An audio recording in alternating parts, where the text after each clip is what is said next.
Praise be to Jesus. Hi everyone, Charles with you here on a Monday morning.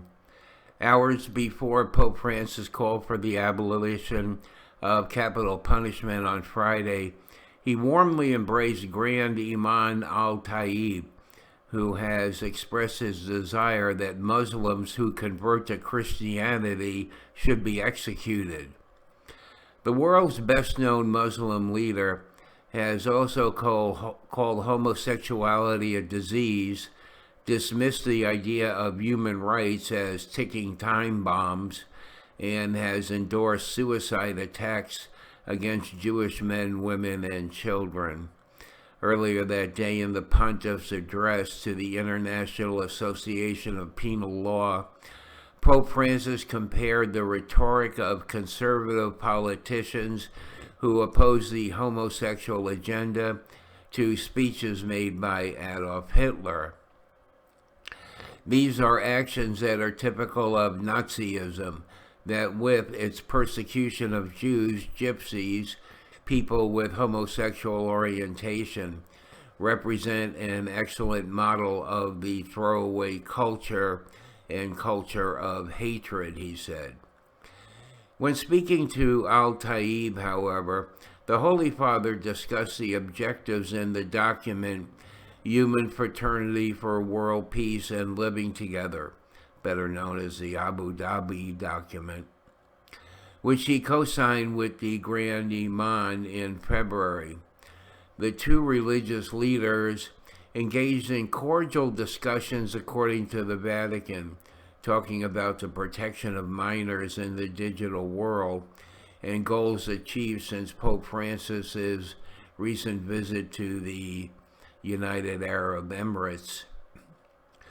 Excuse me.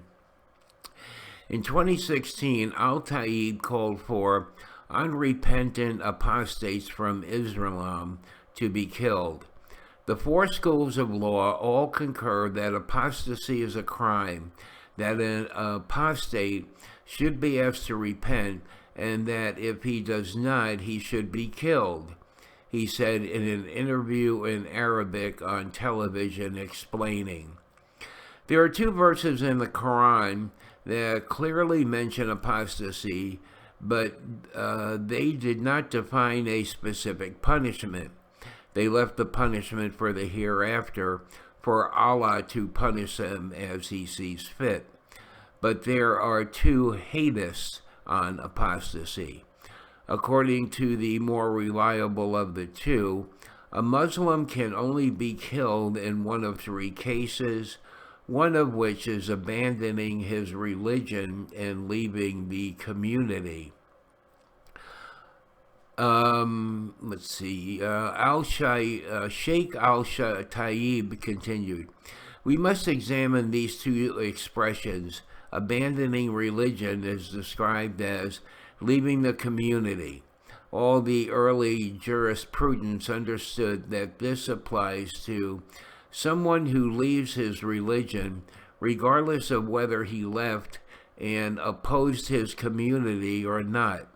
All the early jurisprudence said that such a person should be killed, regardless of whether it is a man or a woman, with the exception of the Hanafi school, which says that a female apostate should not be killed.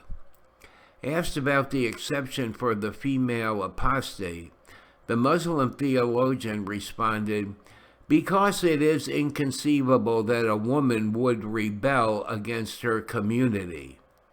Wow. Okay, well, you can get from that. There's a 2 or 3 minute video, 2-minute video here from Rome Reports here, so though you could see what the gifts were and that kind of stuff. Okay, bye.